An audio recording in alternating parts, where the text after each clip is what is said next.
You know, when you're an adult, you start to realize that the opportunities you get are often like determined by your socioeconomic class at birth, which makes a lot of people feel like the only way into Hollywood is to know somebody in Hollywood. Or be related to somebody in Hollywood. That's what I'm getting at, yeah. Yeah. That might be the easiest way to do it. Definitely. And, like, connections can only take you so far. And, like, the way that the industry has changed so much in the last few years, now you have to make your own movies just to get into the industry. You do. That's true. Even as an actor, that's what you have to do. You know? Which makes total sense if you think about it, just because the more views you have, the more, like, marketable you are. Hence how this YouTube channel came to be. So there you go, folks. That's what we're about.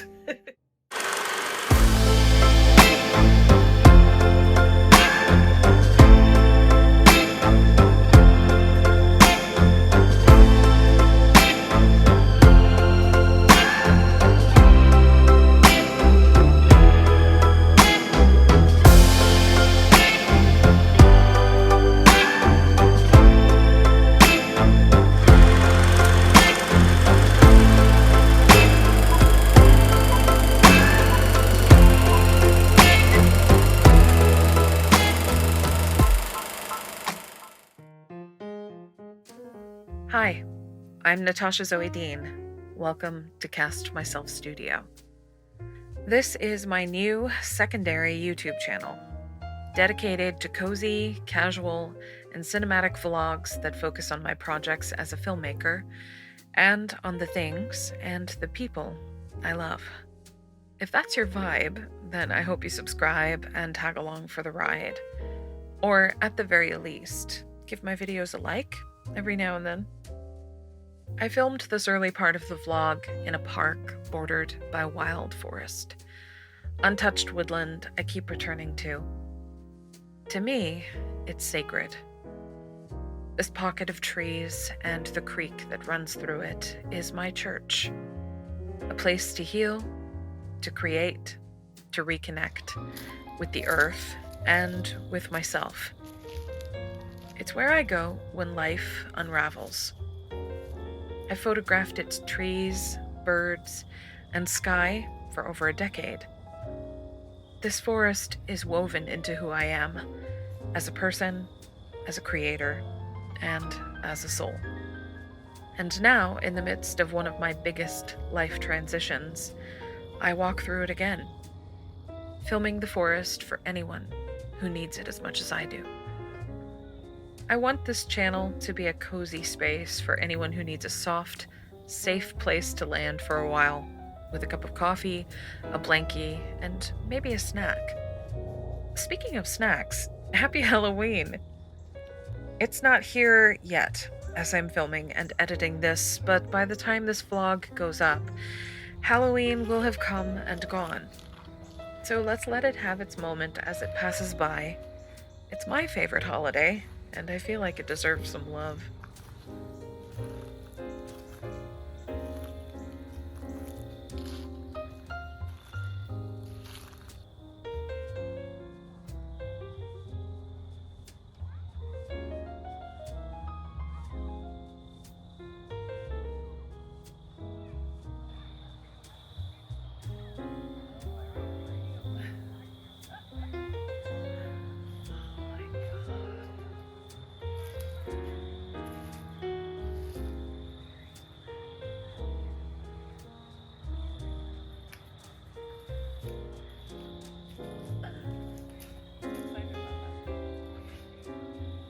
I hope to make filming outdoors a regular motif on this channel.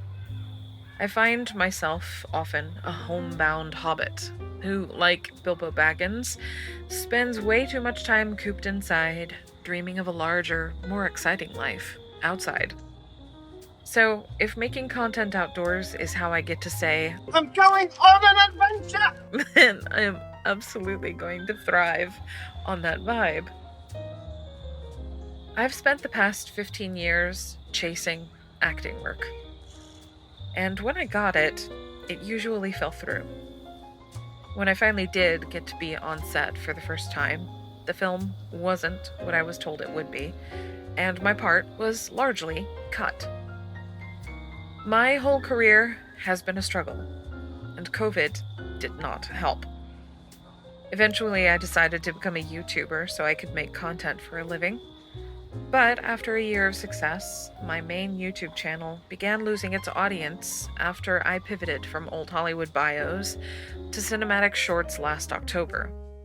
So, I'm building this new space, hoping it helps both channels find their people again as I niche down and learn more about filmmaking. Back on the subject of hobbits for a sec.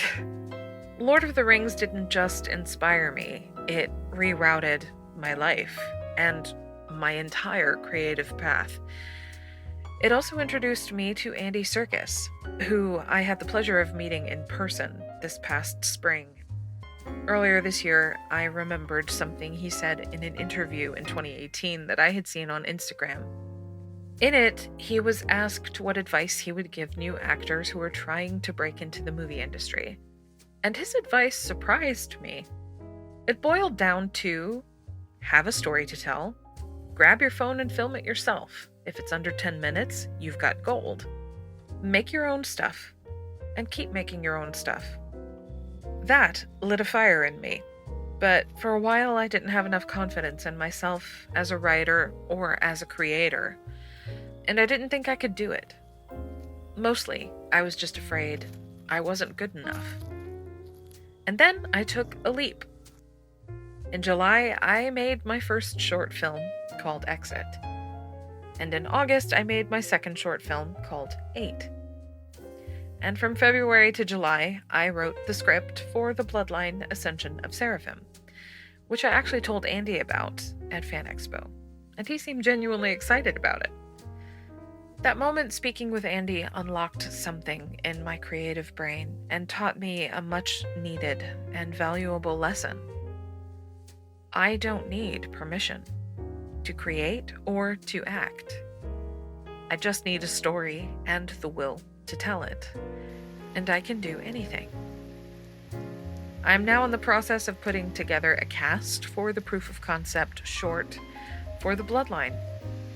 And that is one of the projects I want to keep you all updated on as this channel and my career and the Bloodline progresses. This channel is part of my redirection. I'm still an actor, but now I'm making my own movies. I'm building my own production company here on YouTube.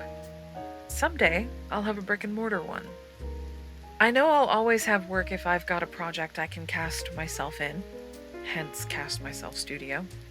But I also have so many stories I want to tell, with so many people. And I hope that this channel, and my main channel, becomes the birthplace of that vision.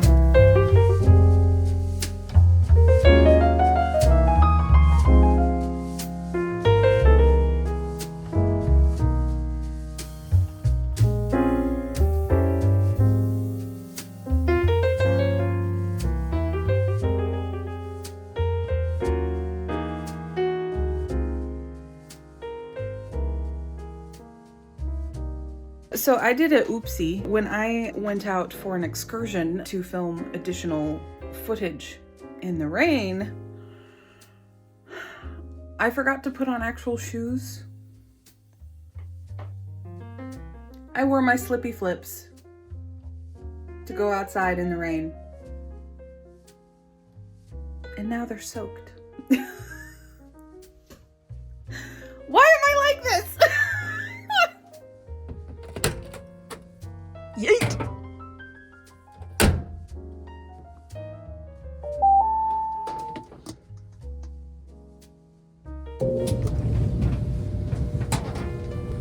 Have fun tumbling, boys! Y'all, I am such a chaos goblin. I just came back in here from putting my Slippy flips into the dryer, and I realized I don't have my glasses. I'm like, why can't I see? I'm looking everywhere. Where did they go? I had them on my shirt when I was putting my Slippy flips into the dryer, and they fell on the floor in the dirty laundry. Boy.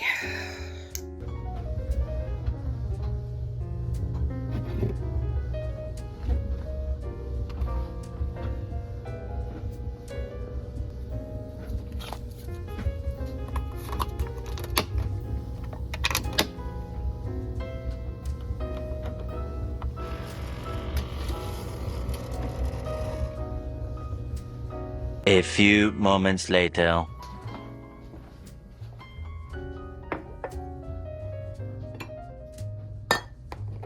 Whoops.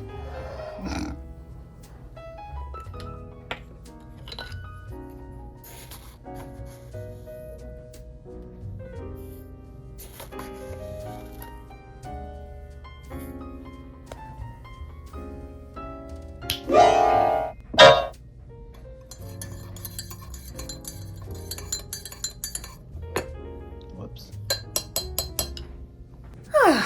Sustenance.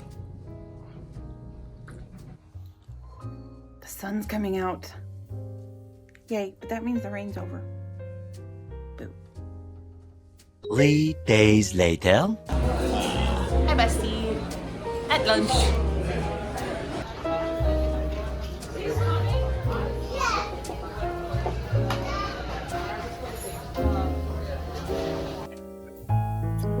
So I tried to get the jukebox to work. I selected I Want to Hold Your Hand by the Beatles. And I've gotten Popeye the Sailor Man and the Pink Panther. What is going on with this thing, Chris? No idea. It's Brookums.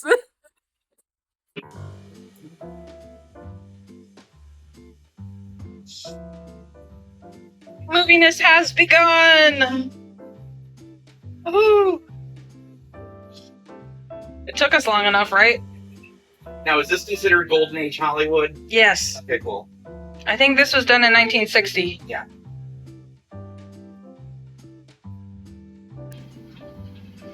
All right, if you want to know the truth, I don't much care for the time I was born into. It seems people aren't dying fast enough these days. They call upon science to invent new, more efficient weapons to depopulate the earth. Take your journey on your contraption. What would you become? A Greek? A Roman? One of the pharaohs? I prefer the future. You're not seriously saying you can't do it. I speak to you as a friend. More, as a brother. If that machine can do what you say it can, destroy it. Destroy it, George, before it destroys you. What do you think of this one so far, Chris? I like it. Different vibe than the Time Machine. Yes, No, it's very cute. I like it. Yeah, Classic. very much so, yes. You can't go wrong with Dean Martin. Oh, is that Dean Martin? Yeah, Okay. He's like, kind of reminds me of George Clooney. I know, right? Guess who George Clooney is actually related to? Who? Rosemary Clooney. I don't know who that is. Have you ever seen White Christmas? Oh, yeah! Yeah. Oh, cool. She was his aunt. Of course. You know, like, when you're an adult, you start to realize that the opportunities you get are often, like, determined by your socioeconomic class at birth, which makes a lot of people feel like the only way into Hollywood is to know somebody in Hollywood. Or be related to somebody in Hollywood. That's what I'm getting at, yeah. Yeah. I honestly refuse to believe that. Yeah. That might be the easiest way to do it. Definitely. And like, connections can only take you so far, because Right. do you know who Ben Platt is? Yes. Well, the half the reason he has a career is because his dad put Wicked on Broadway. Yeah. He's a talented guy. It's just like, if it weren't for his dad, he wouldn't have a career. Right. Yeah. And like the way that the industry has changed so much in the last few years, now you have to make your own movies just to get into the industry. You do. That's true. Even as an actor, that's what you have to do. You know? Which makes total sense if you think about it, just because the more views you have, the more like marketable you are. Hence how this YouTube channel came to be, and why content is being made around movies and about movies and everything. Which I think is really smart. Yeah. So there you go, folks. That's what we're about. I will say the music of this movie is pretty unremarkable. Really? I think so. Yeah. Interesting. Because, in my opinion, all the songs are pretty forgettable. That's interesting. The Party's Over ended up being a really big hit. How, maybe you just haven't gotten to that song. We haven't gotten to that song yet, no. Okay. But when it does come, it'll probably be familiar to you, because Nat King Cole ended up singing it. Okay. I think Peggy Lee did too. I've got covers from all of them. Okay. So that one became a hit at least. But I do agree with some of the songs not being really marketable. Fun, don't get me wrong. Oh yeah. They're kind of like forgettable. Yeah. So what about the musical dentist? Is that the way that making music is for you? Does music come up on you by surprise like that? Yes, but I don't sing it out loud. Okay. Plus, it's usually harder for me to like write lyrics on the spot. Sometimes, yeah. Sometimes I will like come up with one line at a time. Mm-hmm. I'm not a songwriter like you, but I get like flashes of lyrics that will come to me. Yeah, like that. Yeah. Yeah. I'm lucky if I can get them written down half the time, though. Well, just like it's hard enough to get a single dose of inspiration. Yeah. But when you get one, you kind of got to work around it. See, that's why writing movies is easier for me. Because like I can get an idea very easily for a film. Uh-huh. But as far as like coming up with lyrics to tell a story in a song, not so much. It's an interesting bar they're at. Yeah. Oh, Frank Gorshin, I forgot he was in this movie. You know, everybody in these 60s movies all talks a certain way. Yep. Just wonder, did people actually talk like that in the 60s? I don't know about regular everyday people, but the people in Hollywood definitely did. Okay. It was kind of one of those things where, like, you know how in British movies everyone sounds very posh with the King's English? Okay, so it was exaggerated. Yes, but that is called received pronunciation. Okay. And it comes out of classism. Okay. I don't know if classism was part of the deal with the accents that they did in these old movies, but everyone had elocution lessons. Everyone was given a specific way that they were meant to talk.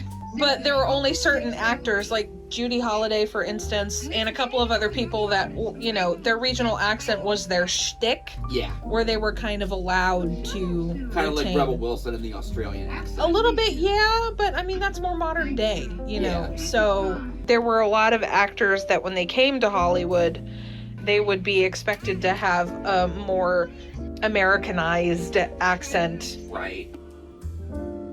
Well, we reached the end of our movie night. We did. There'll be another one soon enough. Yeah. That was fun. And if not before then, you and I got our New York trip. Yes. The first weekend of December, which I'm really excited about. And I will be filming that too. You should. Woohoo! The end of the movie and the end of the vlog. Good night, everyone.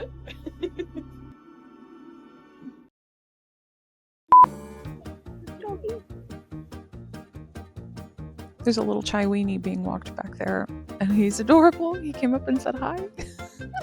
Made my year.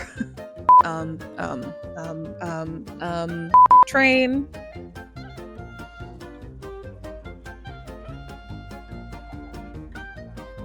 Two hours later.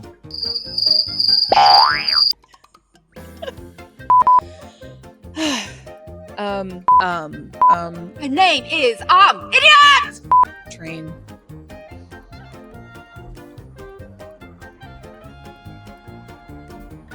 Much later. Wow. Oh, yeah. Do I hear thunder, perchance? Thor, is that you? It's not supposed to rain. As I was saying, and there is a doggy coming up to me. Hello, doggo. Is that another chain? Oh my god. My nose is running again. I don't have any tissues. I had some in my car and I ran out, so I am tissueless. And I have horrible allergies and I am out in nature. And as much as I love nature, she makes me sneeze. So my schnoz is a little bit dribbly. So I do apologize for that. Come on. Are you just gonna die on me? Is that what's happening here? Oh no! Well, I originally had a mic, and my mics aren't charged, and they died. I'm gonna go and see if I can figure out what I'm talking about, because I have no idea right now. Okay, bye.